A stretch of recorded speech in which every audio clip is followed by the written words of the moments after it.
Good morning students. இன்றைக்கி நம்ம கிளாஸில் geography lesson 2 climate and natural vegetation of India பார்க்க போகிறோம். இந்தியா இதனோட காலநிலை மற்றும் இயற்கை தாவரங்கள், இதனோட லேர்னிங் அப்ஜெக்டிவ்ஸ், இதனுடைய முக்கிய நோக்கங்கள் என்ன? To describe the factors controlling the climate of India, to understand the characteristics of different seasons in India, to know about the rainfall distribution, to study the different type of natural vegetation and wild life in India. இந்திய காலநிலையை கட்டுப்படுத்தக்கூடிய காரணிகள் என்னென்ன, இந்திய பருவநிலையின் பண்புகள் என்ன, இந்தியாவுடைய மழை பரவல் எங்கெங்கே எப்படி மழை பெய்யுது அப்படிங்கிறது, இந்தியாவுடைய பல்வேறு இயற்கை தாவரங்கள், அப்புறம் வன உயிரினங்கள், இதை பற்றி நாம் கற்றுக்க போகிறோம் இந்த லெசனில். இப்போ ஃபஸ்ட்டு இன்ட்ரடக்ஷன் பார்க்கலாம். இப்போ வெயில் காலத்தில் பார்த்தா நம்ம அதிகமான தண்ணி குடிப்போம், குளிர்காலத்தில் இழுத்து போற்றி படுத்துக்குவோம் இல்லையா? We drink more water during summer and do not drink same amount of water during winter. Why? Why do we wear cotton or lighter cloths during summer season and heavy woolen cloths during cold weather season in North India? Why do not we wear woolen cloths in South India? This is because of the prevalence of varying weather conditions between North and South. இந்தியாவில் வட India தென்னிந்தியாவிலேயே வெப்பநிலை change ஆகுது. Equable climate is also called as the British climate, which is neither too hot nor too cold. சமச்சீர் காலநிலை, ஈக்குவபிள் கிளைமேட்னா சமச்சீர் காலநிலை அப்படிங்கிறது British காலநிலைன்னு சொல்கிறோம். இந்த காலநிலை பொதுவாக அதிக வெப்பமாகவோ இல்லது அதிக குளிராகவோ இருக்காது, மாடரேட்டாக இருக்கும். இந்த ஃபேக்டர்ஸ் அஃபெக்டிங் த கிளைமேட், எந்தெந்த காரணிகள்லாம் இந்திய காலநிலையை பாதிக்குது? Climate of India is affected by the factors of latitude, altitude, distance from the seas, monsoon wind, relief features and jet streams. latitude அப்படின்னா இப்போது குளோப் பிக்சர் எடுத்துக்கோங்க. அதில் சென்ட்ரலில் ஒரு கோடு இருக்கும், அதுக்கு பேர் ஈக்குவேட்டர். அதுக்கப்புறம் படுக்கையாக சில கோடுகள் இருக்கும், வெர்டிக்கலாக சில கோடுகள் இருக்கும், அதுக்கு பேர் தான் லேட்டிடியூட்ஸ். அதுக்கப்புறம் மேலேருந்து கீழே நிறைய லைன்ஸ் போட்டிருப்பாங்க, அது லாங்கிடியூட்ஸ். அதெல்லாம் இமேஜினரி லைன்ஸ் தான், அதெல்லாம் ரியலாகவே எர்த்தில் கிடையாது. ஓகேவா? இதை தான் நம்ம லேட்டிடியூட்னு சொல்கிறோம். ஃபஸ்ட் நம்ம லேட்டிடியூட் பற்றி பார்க்க போகிறோம். இந்தியா லேட்டிடியூட்ல எந்த பொசிஷனில் இருக்குது? latitudinally, India lies between 8 degree 4 minute north and 37 degree 6 minute north latitudes. The Tropic of Cancer divides the country into two halves. Tropic of Cancer கண்ட்ரியை ரெண்டாக பிரிக்குது, கடகரேகை ரெண்டாக பிரிக்குது. The area located to the south of Tropic of Cancer experiences high temperature and no severe cold season throughout the year, whereas the areas to the north of this parallel enjoy subtropical climate. கடகரேகை நாட்டை ரெண்டாக பிரிக்குது. கடகரேகைக்கு தெற்கில் இருக்கக்கூடிய பகுதிகளில் வருஷம் முழுவதும் அதிக வெப்பமும் மிக குளிரும் இல்லாத சூழ்நிலை இருக்குது. கடகரேகைக்கு மேலே உள்ள பகுதி அதிகம் மித வெப்ப காலநிலையை கொண்டிருக்குது. தென் ஆல்டிடியூட்னா உயரம், கடல் மட்டத்திலிருந்து எவ்வளோ உயரத்தில் இருக்குது அப்படின்னு சொல்லிட்டு. when the altitude increases the temperature decreases. Temperature decreases at the rate of 6.5 degree Celsius for every 1000 meters of ascent. It is called normal lapse rate. Hence, the places in the mountains are cooler than the places on the plains.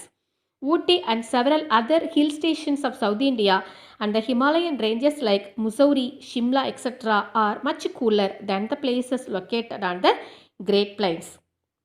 When the altitude increases, the temperature decreases. புவி பரப்பிலிருந்து மேலே உயர செல்ல செல்ல வளிமண்டலத்தோடைய ஒவ்வொரு 1000 metre உயரத்துலேயும் 6.5 degree Celsius அப்படிங்கிற அளவில் வெப்பநிலை குறைஞ்சிட்டே இருக்கும். இதை வெப்பநிலை குறைவு விகிதம், நார்மல் லேப்ஸ் ரேட்னு சொல்கிறோம். அதனால தான் சமவெளி பகுதிகளை காட்டிலையும் மலைப்பகுதிகளில் குளிர் அதிகமாக இருக்கும். ஊட்டி, கொடைக்கானல், அப்புறம் இதில் சவுத் இந்தியாவில், அப்புறம் இமயமலையில் இருக்கக்கூடிய முசௌரி, ஷிம்லா இந்த பகுதிகளிலையும் குளிர் அதிகமாக இருக்கும். Then distance from the sea. A large area of India, especially in the peninsular regions, is not far away from the sea and entire area has a clear maritime influence on climate. இந்தியாவுடைய பெரும்பகுதி, குறிப்பாக தீபகற்ப India கடலில் இருந்து ரொம்ப தூரத்தில் இல்லை. இதன் காரணமாக இந்த பகுதி முழுவதும் நிலவக்கூடிய காலநிலை கடல்சார் ஆதிக்கத்தை கொண்டிருக்குது. இந்த பகுதிகளில் குளிர்காலம் குளிர் இல்லாமலையும் வருடம் முழுவதும் ஒரு சீரான வெப்பநிலையும் இருக்குது. This part of the country does not have a very clearly marked winter and the temperature is equable cannot throughout the year. Areas of central and north India experience much seasonal variation in temperature due to the absence of influence of seas. Here, summers are hot and winters are cold. கடல் இல்லாததுனால வட இந்திய பகுதிகளில் பருவ வேறுபாடுகள் அதிகமாக இருக்குது. இங்கே கோடையில் கடுமையான வெப்பமும் குளிர்காலத்தில் கடுமையான குளிர் இருக்குது. The annual temperature at Cochin does not exceed 30 degree as its location is on the coast, while it is high as 40 degree Celsius at Delhi since it is located in the interior part. Air nearer the coast has more moisture and greater potential to produce precipitation. Due to this fact, the amount of rainfall at Kolkata located near the coast is 119 cm and it decreases to just 24 cm Bikaner which is located in the interior part. Kochi இந்த பகுதி எடுத்துக்கிட்டோம்னாக்கா இது வந்து கடற்கரைக்கு பக்கத்தில் இருக்குது. அதனால் அதனுடைய yearly heat எப்படி இருக்குன்னா 30 டிகிரி செல்சியஸுக்கு மேலே போகிறது கிடையாது. ஏன்னா அது கடலுக்கு பக்கத்தில் இருக்கிறதுனால. ஆனால் கடல்ல இருந்து ரொம்ப தூரத்தில் இருக்கக்கூடிய டெல்லி இந்த பகுதிகளில் பார்த்தீங்கன்னாக்கா 40 டிகிரிக்கும் அதிகமாக வெப்பம் இருக்கும்.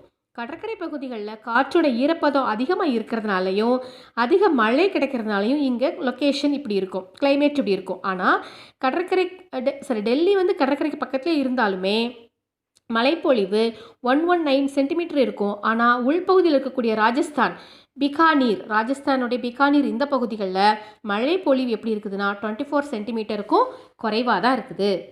தென் மான்சூன் விண்ட்ஸ், பருவ கால காற்று. The most dominant factor which affects the climate of India is the monsoon winds. These are seasonal reversal winds and India remains in the influence of these winds for a considerable part of the year. Though the sun's rays are vertical over the central part of India during the mid-June, the summer season ends in India by the end of May. It is because the onset of southwest monsoon brings down the temperature of the entire India and causes moderate to heavy rainfall in many parts of the country. Similarly, the climate of southeast India is also influenced by northeast monsoon. இந்தியாவுடைய காலநிலையை பாதிக்கக்கூடிய முக்கியமான காரணி எது அப்படின்னாக்கா monsoon winds. இது வந்து பருவங்களுக்கு ஏற்ற மாதிரி மாறி மாறி வீசக்கூடிய ஒரு காற்று. இந்தியா ஒரு ஆண்டோடைய கணிசமான காலத்தில் பருவக்காற்றோட தாக்கத்துக்கு உள்ளாகுது. இந்தியாவில் சூரியனுடைய வெர்டிக்கல் ரேஸ் வந்து ஜூன் மாதம் சென்டரில் விழுகுது. அதனால் கோடை காலம் மே மாதம் இறுதியில் முடிவடைஞ்சிருது. இதனால் தென்மேற்கு பருவக்காற்று தொடக்கத்தில் வெப்பநிலை குறைஞ்சி இந்தியாவோட பல பகுதிகளுக்கு மிதமானதுலேருந்து கனமான மழை வரைக்கும் நமக்கு கிடைக்குது. இதே மாதிரி தென்கிழக்கு இந்தியாவில் காலநிலையும் வடகிழக்கு பருவக்காற்றோடைய ஆதிக்கத்துக்கு உருவாகுது. வடகிழக்கு பருவக்காற்றில் அதிகமான பாதிப்புகள் நார்த் ஈஸ்ட் இந்தியாவில் வரும். தென் ரிலீஃப் அப்படின்னாக்கா நிலத்தோற்றம். Relief of India has a great bearing on a major element of climate such as temperature, atmospheric pressure, direction of winds and the amount of rainfall. The Himalayan acts as a barrier to the freezing cold winds blows from Central Asia and keep the Indian subcontinent warm. As such, the North India experiences tropical climate even during the winter. During southwest monsoon, areas on the western slope of the Western Ghats receive heavy rainfall. On the contrary, vast areas of Maharashtra, Karnataka, Telangana, Andhra Pradesh and Tamil Nadu lie in the rain shadow or leeward side of the Western Ghats receive very little rainfall. During this season, Mangalore, located on the coast, gets the rainfall of about 280 cm, whereas the Bengaluru, located on the leeward side, receives only about 50 cm of rainfall. நிலத்தோற்றம். இந்தியாவோட நிலத்தோற்றம் காலநிலையோட முக்கிய கூறுகளான வெப்பநிலை, வளிமண்டல அழுத்தம், காற்றின் திசை, அப்புறம் மழை அளவு இதை வந்து அதிகமான அளவில் பாதிக்குது. இமயமலை வந்து சென்ட்ரல் ஏஷியாவிலிருந்து வீசக்கூடிய குளிர்காற்றை தடுத்து நம்ம இந்தியா அப்படிங்கிற ஒரு சப்கான்டினென்ட்டை வெப்ப பகுதியாக வச்சுருக்கு. நம்ம ஃபஸ்ட் லெசன்லேயே படித்தோம் இல்லையா, ஹிமாலயஸ் தான் ஆக்சஸ் ஏ பேரியர் அப்படின்னு சொல்லிட்டு. இதனால் குளிர்காலத்திலையும் வட இந்தியா வெப்பமண்டல காலநிலையை ரிசீவ் பண்ணுது. தென்மேற்கு பருவக்காற்று காலத்தில் வெஸ்டர்ன் காட்ஸோடைய மேற்கு சரிவு பகுதி கனமழையை பெய்யுது. இந்த டைமில் கேரளாவில் பயங்கரமான மழை பெய்யும். அந்த டைமில் நமக்கு சீசன் ஸ்டார்ட் ஆகும். அதுக்கு மாறா மகாராஷ்டிரா, கர்நாடகா, தெலுங்கானா, ஆந்திரா, அப்புறம் தமிழ்நாட்டுடைய பெரும் பகுதிகளில் மேற்கு தொடர்ச்சியான மழை மறைவு பகுதி அல்லது காற்றோடைய மேதாம் பக்கத்தில் அமைஞ்சிருக்கிறதுனால மிக குறைந்த அளவு தான் நமக்கு மழை கிடைக்குது. இந்த டைமில் மேற்கு கடற்கரை பகுதியில் இருக்கக்கூடிய மேங்களூர் 280 சென்டிமீட்டர் மழை பொழிவையும், லீவார்ட் சைட் மழை மறைவு பகுதியில் இருக்கக்கூடிய பெங்களூர் 50 சென்டிமீட்டர் மழையும் ரிசீவ் பண்ணுது. Then jet streams. Jet streams are the fast moving winds blowing in a narrow zone in the upper atmosphere. According to the jet stream theory, the onset of southwest monsoon is driven by the shift of the subtropical westerly jet from the plains of India towards the Tibetan Plateau. The easterly jet stream causes tropical depressions both during southwest monsoon and retreating monsoon. Jet காற்றோட்டங்கள் அப்படின்னு சொல்லிட்டு வளிமண்டலத்தோடைய உயர் அடுக்கில் இருக்கக்கூடிய குறுகிய பகுதிகளில் வேகமாக நகரக்கூடிய காற்றை தான் நாம் ஜெட் ஸ்ட்ரீம்னு சொல்கிறோம். ஜெட் ஸ்ட்ரீம் தியரிப்படி துணை அயன மேல் காற்றோட்டம் வடபெரும் சமவெளியிலிருந்து திபெத்தியன் பீடபூமியை நோக்கி நகர்றதுனால தென்மேற்கு பருவக்காற்று சவுத் வெஸ்ட் மான்சூன் கிரியேட் ஆகுது. இது தென்மேற்கு மற்றும் பின்னடையும் பருவக்காற்று காலங்களில் வெப்பமண்டல தாழ்வு அழுத்தங்களை உருவாக்குறது. டிராபிக்கல் டிப்ரெஷன்ஸை இது கிரியேட் பண்ணுது. தென் மான்சூன் அப்படின்னா பருவக்காற்று. The word monsoon has been derived from the Arabic word masim, which means season. Originally, the word monsoon was used by Arab navigators several centuries ago to describe a system of seasonal reversal winds along the shores of Indian Ocean, especially over the Arabian Sea. It blows from the southwest to northeast during the summer and from northeast to southwest during winter. Monsoon அப்படிங்கிற word மோசிம் அப்படிங்கிற Arabian லாங்குவேஜிலேருந்து வாங்கினது. இதோட meaning பருவகாலம். பருவகாலம் அப்படிங்கிற சொல்லு பல நூற்றாண்டுகளுக்கு முன்னாடியே அரபு ட்ரேடர்ஸ் அவங்களால இந்திய பெருங்கடல் பகுதிகளில் குறிப்பாக அரேபியன் ஓஷனில் பருவங்களுக்கு ஏற்படக்கூடிய காற்று மாறி வீசிச்சு இல்லையா, அதை குறிப்பிடுறதுக்காக பயன்படுத்தியிருக்கிறாங்க. இந்த காத்தானது கோடை காலத்தில் தென்மேற்கு திசையிலிருந்து வடகிழக்கு நோக்கியும், குளிர்காலத்தில் வடகிழக்கு திசையிலிருந்து தென்மேற்கு நோக்கியும் இது வீசிட்டு இருக்குது. Meteorologist have developed a number of concepts about the origin of monsoons. According to the dynamic concept, monsoon wind originate due to the seasonal migration of planetary winds and pressure belts following the position of the sun. During summer solstice, the sun's rays fall vertically over the Tropic of Cancer. Therefore, all the pressure and wind belts of the globe shift northwards. மெட்ரியாலஜிஸ்ட் அவங்க யார்? வானிலை வல்லுநர்கள். அவங்க என்ன சொல்கிறாங்க அப்படின்னா, பருவகால தோற்றம் குறித்து நிறைய கருத்தை சொல்லியிருக்கிறாங்க. இவற்றில் இயங்கு கோட்பாட்டின்படி வட கோள உச்ச கோடையில் சூரியனோட செங்குத்து கதிர் அந்த வெர்டிக்கல் ரேஸ் கடகரேகையின் மீது டிராபிக் ஆஃப் கேன்சர் மேலே விழுகுது. இதனால் எல்லா வளி அழுத்த அப்புறம் காற்று மண்டலங்கள் வடக்கு நோக்கி மூவ் ஆகுது. அந்த டைமில் at this time intertropical convergence zone IRTZ சொல்கிறது also moves northward and a major part of Indian landmass comes under the influence of southeast trade winds. While crossing equator, this wind gets deflected and takes the direction of southwest and becomes southeast monsoon. During the winter season, the pressure and wind will shift southward, thereby establishing the northeast monsoon, that is trade winds over this region. Such systematic change in the direction of planetary winds is known as monsoon. குளிர்காலத்தில் winter சீசனில் வளி அழுத்தம் அப்புறம் காற்று மண்டலம் தெற்கு நோக்கி நகர்றது மூலமாக வடகிழக்கு பருவக்காற்று உருவாகுது. இதனால் பருவங்களுக்கு ஏற்ற மாதிரி தங்களோட திசைகளை மாற்றிட்டு வீசக்கூடிய கோள் காற்றுகள் பருவக்காற்றுகள் அப்படின்னு சொல்கிறோம். Seasons. Meteorologist recognise the 4 distinct seasons of in India. They are winter season, summer season, southwest monsoon or rainy season, northeast monsoon season. 4 சீசனாக பிரிக்கிறாங்க. குளிர்காலம் ஜனவரிலேருந்து பிப்ரவரி வரைக்கும், கோடைக்காலம் மார்ச்லேருந்து மே வரைக்கும். அப்புறம் சவுத் வெஸ்ட் மான்சூன், இது வந்து ஜூன்லேருந்து செப்டம்பர் வரைக்கும் இருக்குது. North east monsoon period October to December வரைக்கும் இருக்குது. ஃபர்ஸ்ட் ஒன் வின்டர் சீசன், குளிர்காலம். During this period, the vertical rays of the sun falls over the Tropic of Capricorn, which is far away from India. Hence, India receives slanting sun's rays, which results in low temperature. The cold weather season is characterized by clear skies, fine weather, light northerly winds, low humidity, and large daytime variations of temperature. During this season, a high pressure develops over North India and a northwesterly wind blows down the Indus and Ganges valleys. In South India, the general direction of wind is from east to west.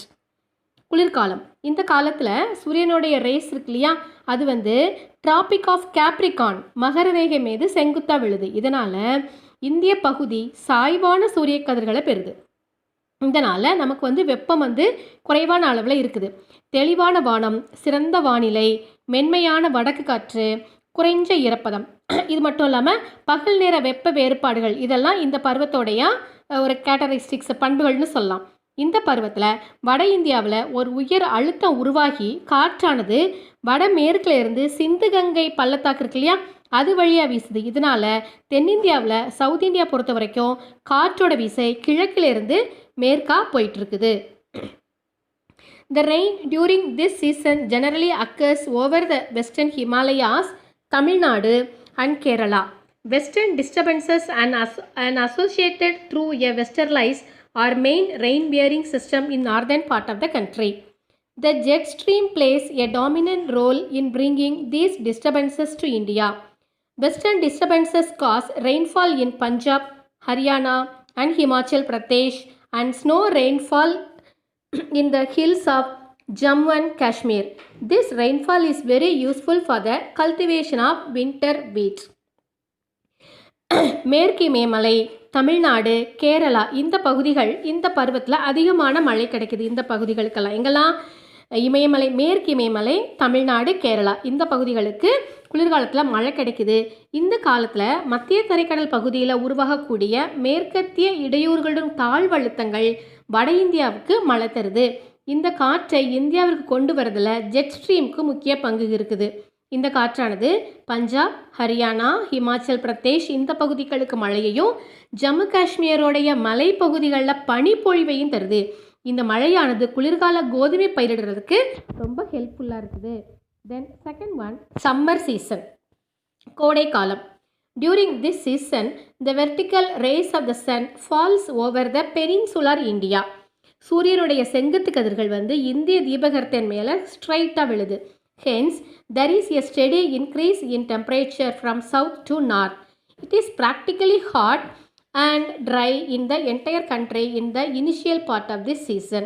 Weather over the land areas of the country is influenced by thunderstorms associated with rain and sometimes with the hail, mostly in the middle and later part. இந்த பருவத்தில் சூரியனோட செங்குத்து கதிர்கள் வந்து இந்திய தீபகற்பத்தின் மேலே ஸ்ட்ரைட்டாக விழுறதுனால வெப்பநிலையானது தெற்கிலிருந்து வடக்கு நோக்கி அதிகரிச்சுட்டே இருக்குது.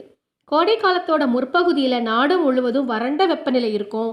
அதனோட மத்தியிலையும் இறுதியிலையும் நிலப்பகுதி வந்து இடியோட கூடிய ஆலங்கட்டி மலை இங்கே வர ஆரம்பிக்கும். During this season, temperature starts increasing all over the country, and by April, the interior parts of South India record mean daily temperature of 30 degree to 35 degree Celsius. Central Indian landmass becomes hot with daytime maximum temperature reaching about 40 degree Celsius at many locations. இந்த பருவத்தில் India முழுவதும் வெப்பம் அதிகரிச்சுட்டே இருக்குது. April மந்தில் தென்னிந்தியாவுடைய உட்பகுதியில் தினசரி வெப்பநிலை எவ்வளோ இருக்குதுன்னா 30 to 35 டிகிரி செல்சியஸ் இருக்கும். அதே மத்திய இந்திய உச்ச நிலப்பகுதியில் பல பகுதிகளில் உச்ச நேர வெப்பநிலை எவ்வளோ இருக்குன்னா 40 டிகிரி செல்சியஸாக இருக்கும். Because of the atmospheric pressure conditions, the winds blow from southwest to northeast direction in Arabian Sea and Bay of Bengal. They bring pre-monsoon showers to the west coast during the month of May. There are few thunder showers called mango showers which helps in quick ripening of mangoes along the coast of Kerala and Karnataka. வளிமண்டல காற்று அழுத்த நிலையோட வேறுபாடுறதுனால Arabian sea அப்புறம் bay of Bengal இந்த பகுதியானது இந்த பகுதியில் வீசக்கூடிய காற்று வந்து சவுத் வெஸ்ட்லேருந்து நார்த் ஈஸ்டாக நோக்கி வீசுது, தென்மேற்கிலிருந்து வடகிழக்கு நோக்கி வீசுது. இந்த காற்றுகள் வந்து மே மாதம் மேற்கு கடற்கரை பகுதிக்கு முன்பருவ மழையை தருது. இது வந்து மாஞ்சாரல், அதாவது மேங்கோ ஷவர்னு சொல்லுவோம். இப்போ வந்து இடியோட பெய்யக்கூடிய கனமழை இருக்கும். இது வந்து கேரளா மற்றும் ஆந்திரா கர்நாடக கடற்கரை பகுதிகளில் விளையக்கூடிய மாங்காய்கள் இருக்கு இல்லையா, அந்த டைமில் வந்து மாங்காய் அதிகமான விளைச்சல் கொடுக்கும். அது வந்து சீக்கிரம் பழுக்கிறதுக்கு இந்த மழையானது உதவுது.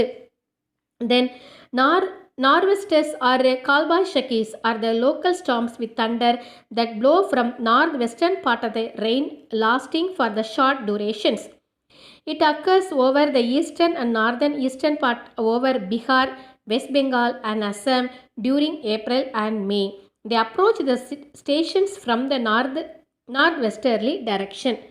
ஏப்ரல் மே மந்தில் வடமேற்கு திசையிலிருந்து வீசக்கூடிய தலக்காற்று நார்வெஸ்டர் அல்லது கால்பாஷக்கி அப்படின்னு சொல்லுவாங்க. இந்த காற்றானது கிழக்கு அப்புறம் வடகிழக்கு பகுதிகளான பீகார், வெஸ்ட் பெங்கால், அஸ்ஸாம் இந்த பகுதிகளுக்கு இடியோடைய கூடிய கனமழையை தருது. Then southwest monsoon or rainy season. The southwest monsoon is the most significant feature of the Indian climate.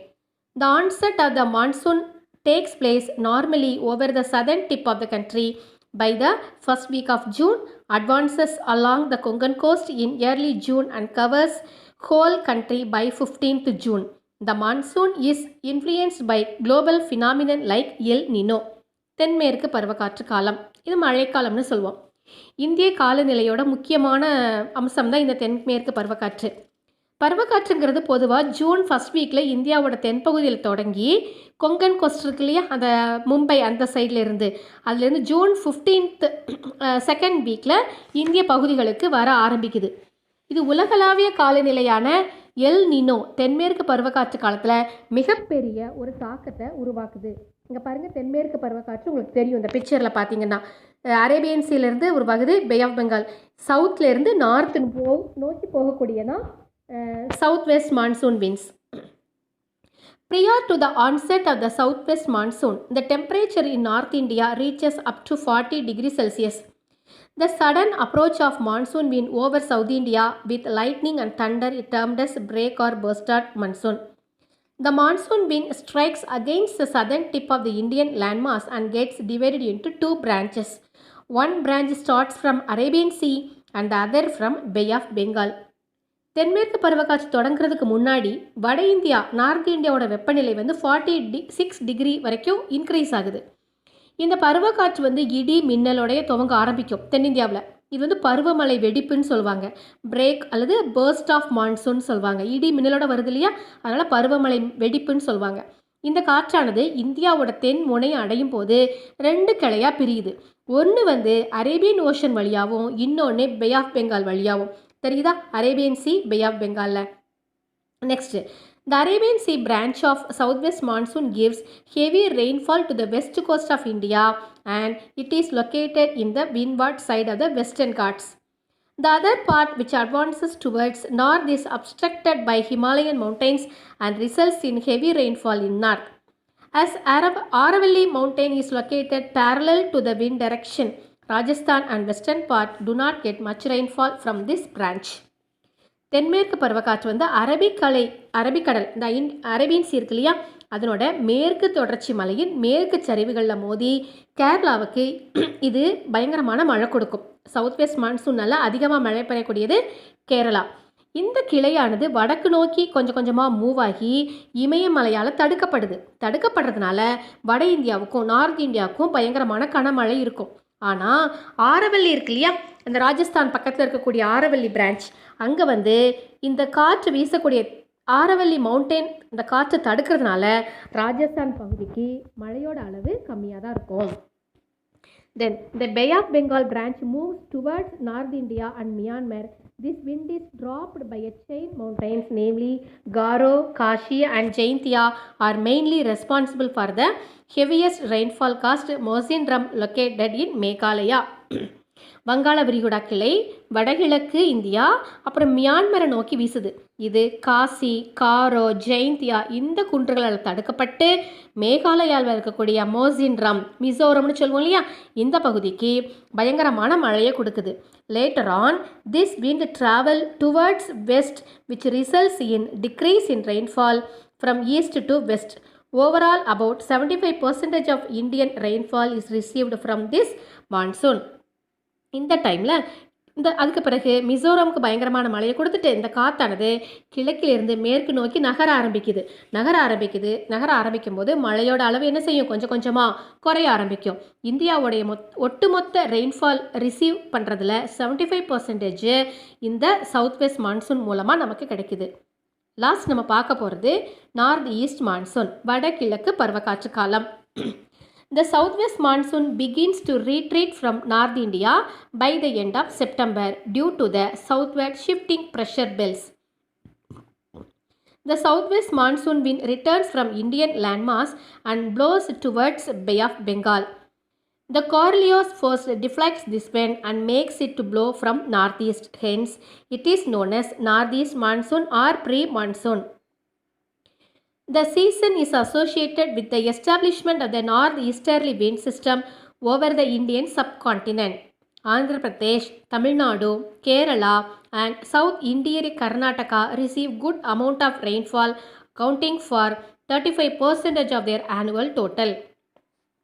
அதாவது செப்டம்பர் மந்தோடைய எண்டில் அழுத்த மண்டலமானது புவியின் மேற்கு நோக்கி நகர ஆரம்பிக்கிறதுனால தென்மேற்கு பருவக்காற்று பின்னடையும் பருவக்காற்றா நிலப்பகுதியிலிருந்து பே ஆஃப் பெங்காலை நோக்கி நகர ஆரம்பித்து அங்கே பூமி சுழல்றதுனால ஏற்படக்கூடிய விசையின் காரணமாக காற்றின் திசை மாற்றப்பட்டு நார்த் இந்தியாவிலேருந்து வீச ஆரம்பிக்குது. எனவே இந்த காற்றானது வடகிழக்கு பருவக்காற்று நார்த் இந்தியாவிலேருந்து சவுத்து நோக்கி வர்றது தெரியுதா, ஹிமாலயன் ரேஞ்சஸ்லேருந்து இந்தியன் ஓஷன் நோக்கி மூவ் ஆகுது. அதனால் இந்த காற்று வடகிழக்கு பருவக்காற்று அப்படின்னு சொல்கிறாங்க. இந்த பருவகாலம் இந்திய துணைக்கண்டத்தின் பகுதியில் வட கீழே காற்று தொகுதி தோன்றதுக்கு காரணமாக இருக்குன்னு சொல்லலாம். இந்த காற்றின் மூலமாக கேரளா, தமிழ்நாடு, ஆந்திரா, சவுத் கர்நாடகா இந்த பகுதிகளில் அதிகமான மழை கிடைக்குது. இந்த பகுதியில் கிடைக்கக்கூடிய மொத்த மழை அளவில் 35% நார்த் ஈஸ்ட் மான்சூன் மூலமாக கிடைக்குது. Large scale losses to life and property occur due to heavy rainfall, strong winds and strong sludge in the coastal regions. The daytime temperatures start falling sharply all over the country. கடற்கரை பிரதேசங்கள் கனமழையுடன் கூடிய பலத்த புயல் காற்று உயிர் சேதங்கள் நிறைய உருவாக்கும். அதோடு மட்டும் இல்லாமல் உயிர் சேதம், பொருள் சேதம் அதிகமாக ஏற்படுத்துது. இந்த பருவத்தில் நாடு முழுவதும் பகல் நேர வெப்பநிலை வீழ்ச்சி அடைஞ்சிருது. இப்போ நம்ம இருக்கக்கூடிய கண்டிஷன் இந்த டைமில் என்னாகும், பகல் நேர வெப்பநிலையோட அளவு குறைய ஆரம்பிக்கும். எப்போவுமே ஒரு மாதிரி கிளைமேட் மூடியாக இருக்கும். ஓகே ஸ்டூடெண்ட்ஸ், இதோட இந்த டாபிக் ஓவர். நாளைக்கு நாம் மழை பரவல், இயற்கை தாவரங்கள் இதெல்லாம் பற்றி பார்க்கலாம். தேங்க்யூப்பா.